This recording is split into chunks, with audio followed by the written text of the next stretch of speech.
Jumpa lagi dengan channel Nalar Terarah.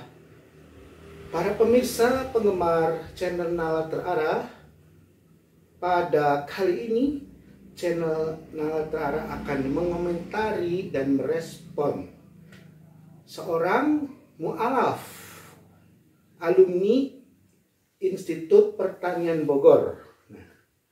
Dia seorang wanita yang gigih meminati Islam dari kalangan Kristen Protestan. Baiklah para pemirsa, kita lihat sekarang ini banyak insan akademis yang memperhatikan Islam atau yang minat pada Islam. Karena apa? Karena Islam sejalan dengan nalar mereka. Nah, kasus alumni IPB ini, nanti kita lihat di videonya, itu sangat menarik untuk dikomentari bahwa dia masuk Islam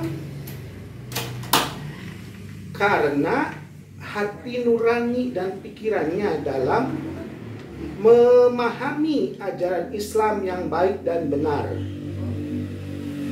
Para pemirsa, kenapa dia seorang intelektual Kristen yang sangat gigih dalam agamanya, dalam arti taat? Nah, ini namanya Mbak Arnita. Dia dari Medan, Sumatera Utara.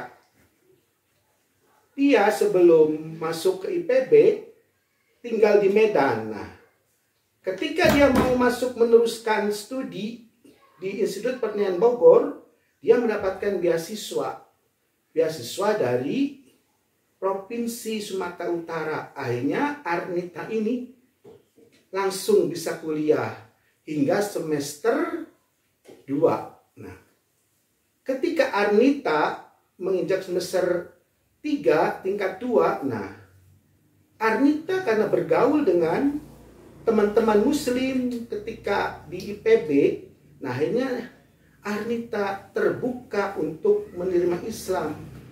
Apa yang terjadi?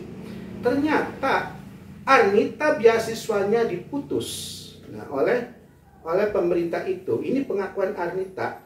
Nah, apakah benar pemerintah Provinsi Medan itu memutus hanya gara-gara Arnita pindah agama ke Islam? Nah, ini yang perlu kita selidiki, dan berdasarkan pengakuan Arnita, logika Arnita seperti itu. Karena menurut dia ketika dia pindah, langsung beasiswanya diputus. Nah, apa yang terjadi? Seorang mahasiswa yang bergembira, yang telah mendapatkan penghargaan dari pemerintah daerahnya, bisa kuliah di IPB dan dapat beasiswa, tiba-tiba beasiswanya diputus. Tentu hal ini membuat shock, apalagi Arnita ini seorang wanita, ya. Nah, makanya ketika beasiswa diputus, Arnita sempat terhenti pemikirannya mau tidak melanjutkan kuliah di IPB itu. Nah, karena dengan dorongan teman-teman muslim, nah akhirnya Arnita tetap kuat dan semangat sampai bisa menyelesaikan studinya di Institut Pertanian Bogor, Jawa Barat. Para pemirsa yang bisa kita ambil dari pelajaran ini bagaimana? Nah, ternyata pindah agama itu merupakan hak asasi manusia. Siapapun bisa pindah agama, sekalipun banyak tantangan. Kalau Allah membuka hatinya, membuka intelektualnya, maka gampang bagi Allah. Kun fayakun. Dimudahkan orang tersebut untuk masuk Islam. Nah, seperti kasus Arnita ini, dia tidak putus asa setelah setelah banyak nasihat dari teman-teman muslim. Dia tetap berislam. Karena apa? Karena ada di antara mungkin yang lain mungkin, atau yang kuat kurang imannya atau masuk Islamnya bukan karena benar-benar karena gengsi atau ketika dicabut dia pergi karena motivasinya ekonomi misalnya, atau motivasinya gengsi, status. Nah, ini yang berbahaya. Tapi Arnita ini dia motivasinya karena ingin belajar Islam. Nah, Di dalam keluarganya juga mendukung, yaitu neneknya itu adalah Islam. Cuma ibunya dulunya Muslim, kawin dengan orang Kristen, akhirnya pindah agama ke Kristen. Nah, di sini Arnita hidup dalam keluarga yang berbeda agama. Tapi Arnita saat itu sebelum Islam dia Kristen Protestan. Nah, setelah dia masuk Islam tetap hidup dalam dua agama. Ayah dan ibunya itu yang tadinya berbeda jadi satu. Akhirnya Arnita hidup dalam dunia Kristen, keluarga Kristen ya. Tapi Arnita sendiri langsung memeluk Islam. Apa yang terjadi? Ketika itu orang tuanya, terutama ibunya, belum menyetujui. Tapi dengan berjalannya waktu, orang tuanya sendiri, khususnya ibu, akhirnya dia pindah lagi ke Islam. Yang dulunya Islam pindah ke Kristen, pindah lagi ke Islam. Nah, ini adalah barokah dari seorang anak yang soleh, anak yang benar-benar menjalankan atau pindah agamanya karena penyelidikan dan karena memori ketika neneknya itu agama Islam. Nah, jadi kalau kita lihat dari segi ilmiah, Arnita ini hidup dalam suatu perbedaan. Perbedaannya bukan di dalam keluarga inti, tapi perbedaannya dengan neneknya.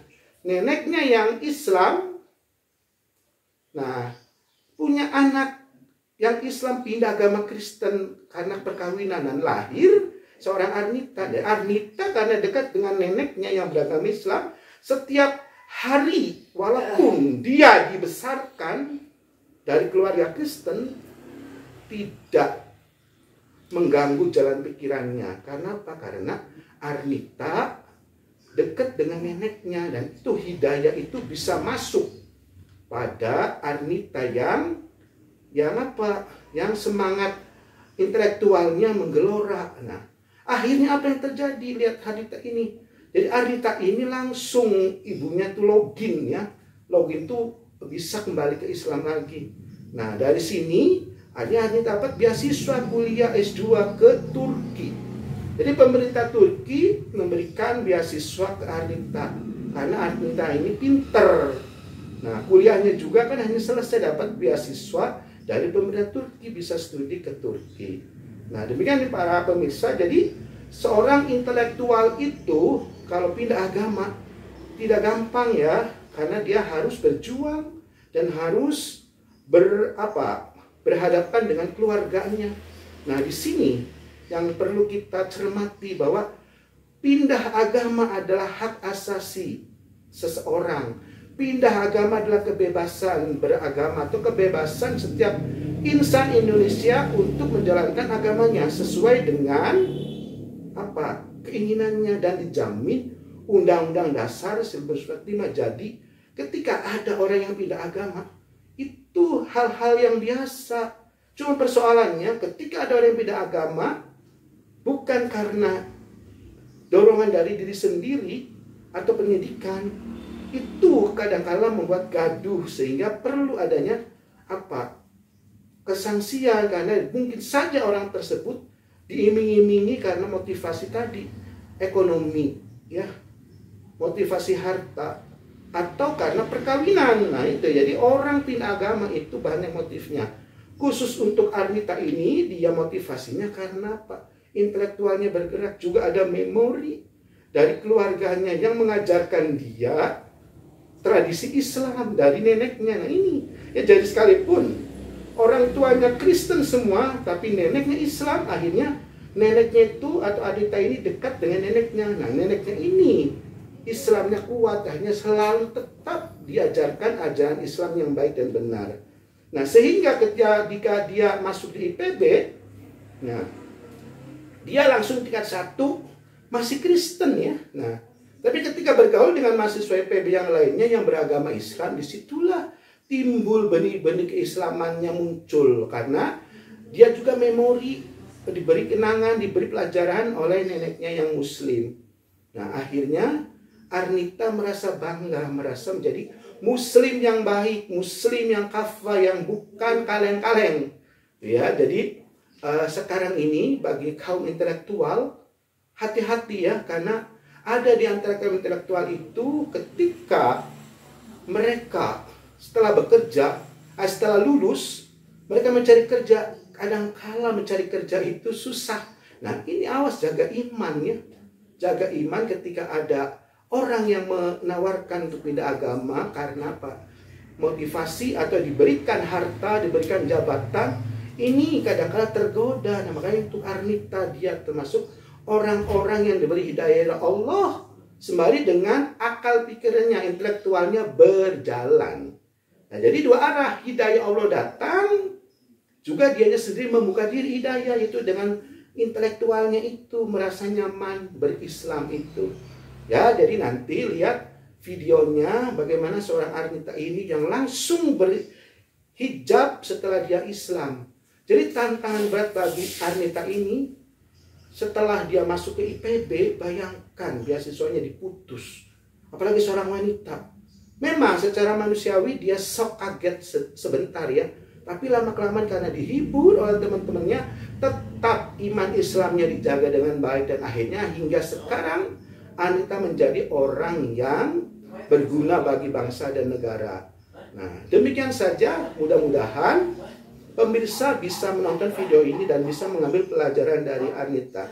Dan jangan lupa, sebagai kata akhir, dukung channel ini dengan subscribe. Nah, sebagai kata akhir, wabillahi taufiq wal hidayah. Wassalamualaikum warahmatullahi wabarakatuh.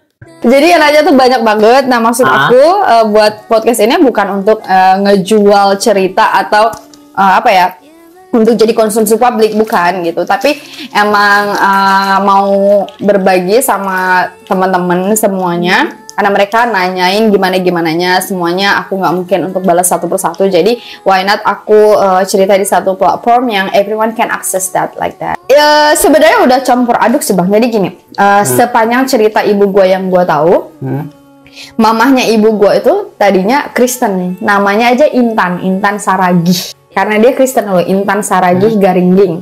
Nah, ibunya ibu gue berarti nenek gue dong. Nenek gue tuh dulunya Kristen, nikah sama kakek gue, masuk Islam. Nah, ibu gue terlahir sebagai Islam dan menikah sama ayah gue, masuk Kristen. Lahirlah gue.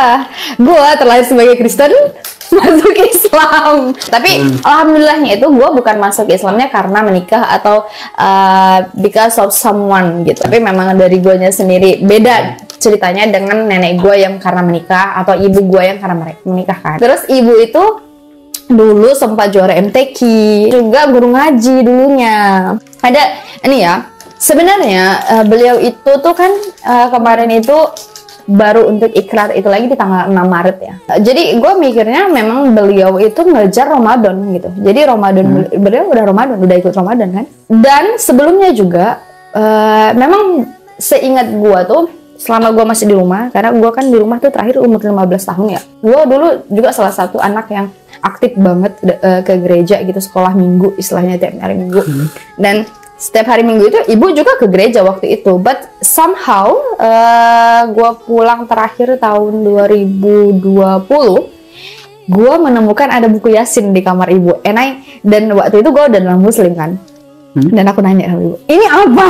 Gitu. Ibu bilang, ini punya Ola tinggal katanya, karena memang tahun yang sama juga Ola tuh pulang. Terus tadi ya gitu, keluarga dari ibu tuh memang ada yang Kristen, ada yang Islam juga. Nenek dari ibu tuh ada yang Kristen.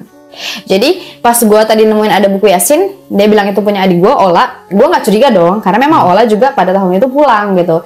Tapi gue sempat godain, yakin aku gitu, kata mama, iya gitu. Adik gue Ola ikut gue ke Bogor 2016, ikut jadi muslim juga. Ola tuh 2020 emang pulang ke Medan, waktu itu ada acara apa ya, PPLK atau lomba gitu, gue lupa deh acaranya apa. Nah, dan dia pulang ke rumah kan ya. Gue mikir emang kalau gue sama adik gue ini beda bang. Adik gue ini lebih masya Allah gitu. Nah, adik gue ini emang dia tomboy, dia nggak yang syar'i banget, tapi dia yang belajar Quran, tajwidnya bagus. Dia tuh 2 bulan, 3 bulan selama kalau selalu udah bisa Quran. Jadi udah ketemu Yasinnya gue nggak naruh curiga, karena memang gue mikir Ola emang sealim itu gitu. Karena Ola tuh kalau pulang tahajud, hajat gitu. Gue baru-baru ini doang sih tahajud, karena you know lah ya. Nah akhirnya udah gitu, gue sempat godain ibu gue, yakin, aku bilang iya. Tapi masya Allahnya deh, walaupun ibu gue tuh sempat ke gereja, ikut perkumpulan gereja, bahkan ikut core itu kayak agenda lomba dari gereja dan sebagainya macamnya. Ibu gue tuh nggak lupa loh sama bacaannya. Dia masih bisa baca Quran dengan baik. Bahkan dia tuh hafal beberapa doa yang gue tuh nggak hafal gitu loh. Dia tuh tahu. Ketika gue pulang ke rumah kan, pernah 2020 tuh gue ke rumah tante gue nggak sholat. Ibu gue tuh bilang, "Mas sholat tak?" Hehe, aku gitu. "Sholat lah," katanya. Terus kayak iya. Terus pas aku makan nggak makan katanya. Iya, nggak berdoa kau katanya. Udah, aku bilang. Apalah doanya? Ya Bismillah aja aku gitu. Kan aku Bismillah gitu ya. Jadi kan ibu aku bilang, "Allahumma baligh lana bima razaqtana wa qina azaban." Dia bilang, masih ingat aku gitu. Ingat lah, aku tuh masih ingat semua bla bla bla gitu. Jadi ibu tuh memang I don't know, he really mean to be a Christian at the time or not, but she still remember everything. Ya masya Allahnya gitu. Dan aku nggak tahu ya apa yang membuat beliau itu tergerak hatinya. Karena aku berusaha untuk mengeluarkan informasi itu. Aku tanya kenapa gitu kan. Tapi dia bilang ya memang sudah datang panggilannya. Apalagi katanya memang aku ingin kesini gitu. Jadi I believe that there is something that makes she convert again to be a Muslim, but I don't know the reason until right now. Aku nggak tahu sekarang tuh apa alasannya, karena dia belum cerita. Walaupun aku sudah coba untuk mencari tahu, tapi sebatas pengetahuan aku tuh memang beliau pernah cerita ke aku ketika aku juga cerita heart to heart gitu, tentang dia nanya ke aku kenapa aku mau jadi Muslim, dan aku ceritakan alasannya apa. Beliau juga pernah bilang ke aku memang ya, dia juga ingin kembali menjadi Muslim suatu saat nanti. Ketika gue, walaupun ibu gue cerita, gue nanya kenapa gue mau mu'alaf gitu loh. Specific reasonnya gue gak tahu sampai sekarang karena beliau nggak ngasih tahu ke gue. Tapi I believe that there is a specific reason for sure. Mungkin gini loh, kalau gue dari sisi pandangan kacamata gue adalah gini ya, gue nggak mau takabur bilang gue tuh hebat, anak yang berbakti dan anak yang baik gitu, bukan. Tapi ketika gue menjadi Islam, lo tau kan cerita gue yang dikeluarin dari keluarga, gue disiram kencing babi, gue nggak dikasih nafkah sama ayah gue yang harusnya I deserve that, aku berhak mendapatkan itu semua. Dan ketika adik gue juga dikeluarkan dari kartu keluarga di Bogor, gue tanggung jawabnya dalam arti gue nggak being selfish gitu, gue ngorbanin kuliah gue nyekolahin adik gue, kerja 24 jam.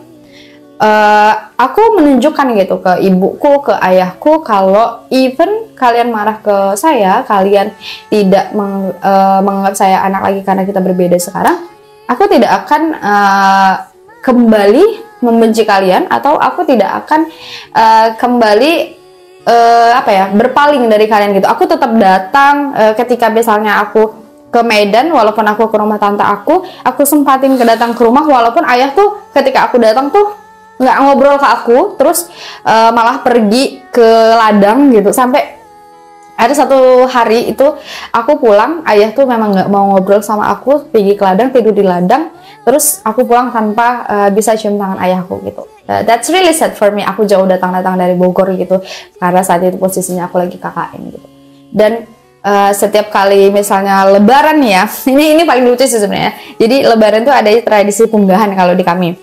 Jadi anaknya atau saudaranya bakal ngantar rantang ke sesama saudara. Nah waktu itu kan posisinya aku ngerantau ya di Bogor, dan aku nggak punya sanak saudara siapa yang aku kasih rantangan gitu. Aku telepon teman aku dari Bogor ke kampung, aku telepon teman aku karena teman aku ini punya catering. Aku bilang, aku pesen dong catering rantangan, antarin ke mama bapak aku. Posisinya mama bapak itu masih Kristen pada saat itu.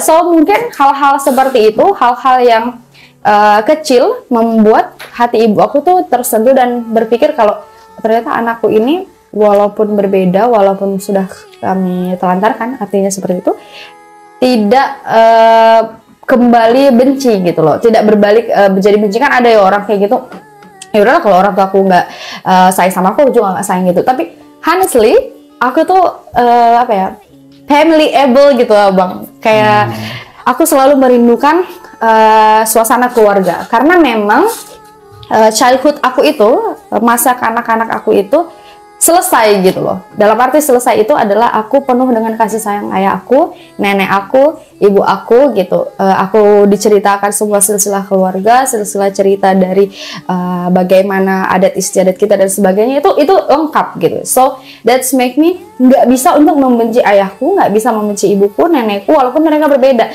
Berulang kali ayah tuh bilang kalau misalnya dia marah dia tidak usah lagi kembali bla bla bla, tapi kayak dalam hati ini nggak bisa gitu, kayak walaupun ditolak berkali-kali gitu ya, tapi tetap gitu, I still falling in love with them. Nah itu juga nih kenapa aku tuh susah banget kalau untuk jatuh cinta ke orang, karena ketika aku jatuh cinta ke orang tuh susah untuk move on-nya.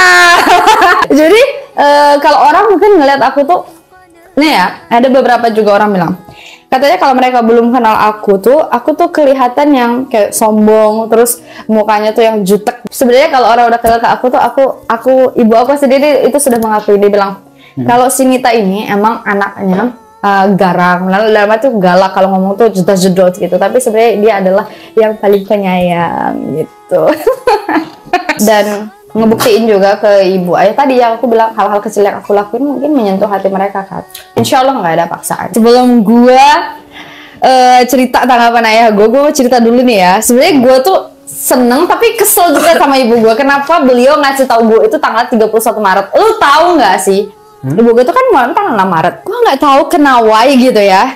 Tanggal 31 Maret gue telepon beliau gitu, karena memang gue sama ibu gue tuh nggak yang tiap hari chattingan WA-WAan gitu, nggak. Kita tuh memang terbiasa yang kalau ada penting baru chatting atau telepon malah gitu. Pokoknya kalau telepon tuh berarti urgent gitu, harus angkat gitu. Nah, gue telepon ibu gue, terus diangkat sama dia. Terus kita bercanda lah di situ. Awalnya dia nanyain gue, emang rawan ya usia gue ini udah ditanyainnya tuh mana, kapan begitu kan. Gue bilang kan, Allahu Akbar, nanyanya itu lagi, aku ngomong itu kan. Terus dia nyambung, Allahu Akbar kabiro walhamdulillahi kasiro, kata dia.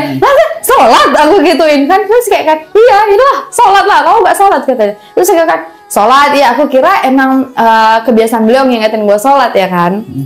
Gue belum tahu ini tuh dia udah login gitu, gue belum tahu sama sekali. Kayaknya adik gue juga nggak tahu, taunya dari gue gitu. Nah terus gue tanya, lagi ngapain mak? Lagi mau siap-siap masak ini, tapi mau buka puasa katanya.